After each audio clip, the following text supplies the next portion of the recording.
নমস্কার বন্ধুরা, আমাদের 30 দিনের সম্পূর্ণ ফ্রি জ্যোতিষশাস্ত্র শিক্ষা কোর্সের চতুর্থ দিনে আপনাদের সবাইকে স্বাগত। বন্ধুরা, গত 3টি ক্লাসে আমরা শিখেছি জ্যোতিষশাস্ত্রের মূল বিজ্ঞান, 12টি রাশির বৈশিষ্ট্য এবং তাদের উপাদান ও প্রকৃতি সম্পর্কে। আজ আমাদের আলোচনার বিষয় হলো জ্যোতিষশাস্ত্রের সবচেয়ে গুরুত্বপূর্ণ বিষয়, অর্থাৎ নবগ্রহ বা 9টি গ্রহের পরিচিতি ও তাদের কারকতা।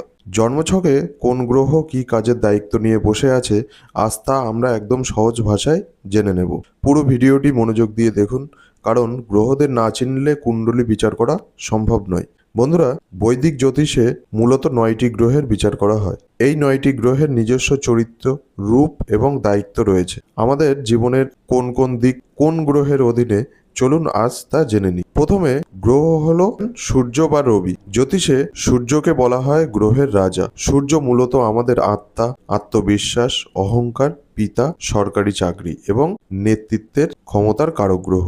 যার জন্মছকে সূর্য শক্তিশালী, তিনি খুব আত্মবিশ্বাসী হন এবং সমাজে সম্মান পান। দ্বিতীয় গ্রহ হলো চন্দ্র বা চাঁদ। চন্দ্রকে বলা হয় মনের কারক গ্রহ। জ্যোতিষে আমাদের মন, ভাবনা, আবেগ, মাথা, জল এবং আমাদের মেজাজের উপর চন্দ্রের সরাসরি প্রভাব থাকে। চন্দ্র শুভ হলে মানসিক দিক থেকে খুব শান্ত এবং দয়ালু হয়। তৃতীয় গ্রহ হলো মঙ্গল। মঙ্গলকে বলা হয় শক্তি, সাহস, রাগ, ভাই বোন, জমি জমা এবং রক্তের কারক গ্রহ। যার কুণ্ডলিতে মঙ্গল ভালো থাকে, তিনি অত্যন্ত সাহসী এবং নিঃসংকোচে যে কোনো ঝুঁকি নিতে পারে। চতুর্থ গ্রহ হলো বুধ।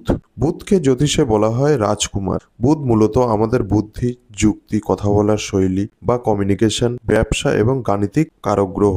বুধ শুভ হলে মানুষ খুব চতুর, রসিক এবং ব্যবসায় সফল হন। পঞ্চম গ্রহ হলো বৃহস্পতি বা দেবগুরু। বৃহস্পতিকে সবচেয়ে শুভ গ্রহ বলে মানা হয়। ইনি আমাদের জ্ঞান, শিক্ষা, সন্তান, ধর্ম, ভাগ্য এবং অর্থের কারক গ্রহ। বৃহস্পতির আশীর্বাদ থাকলে মানুষ জীবনে সঠিক জ্ঞান অর্জন করে এবং সম্মানিত জীবনযাপন করে। ষষ্ঠ গ্রহ হলো শুক্র।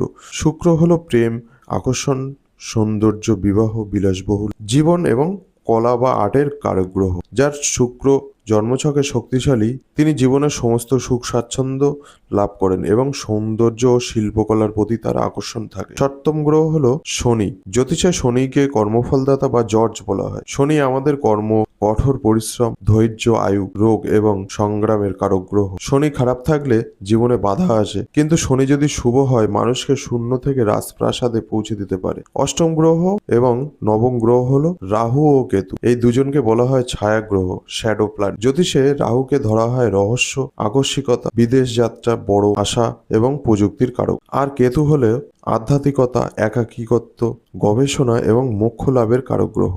তাহলে বন্ধুরা, আজকের ক্লাসে আমরা জানলাম জ্যোতিষশাস্ত্রের 9টি গ্রহ আমাদের জীবনের কোন কোন দিককে নিয়ন্ত্রণ করে। আপনারা যদি গ্রহদের এই কাজ বা কারকতা মনে রাখতে পারেন, তবে কুণ্ডলী দেখে যে কোনো বিচার করা আপনার জন্য জলের মতো সোজা হয়ে যাবে। আজকের ক্লাসের পর আপনাদের জন্য একটা ছোট্ট কাজ রইল। আপনারা কমেন্ট বক্সে আমায় জানান এই 9টি গ্রহের মধ্যে কোন গ্রহটি আপনার সবচেয়ে বেশি আকর্ষণ করে। তো বন্ধুরা, এই ছিল আজকের আমাদের 4 নম্বর ক্লাস।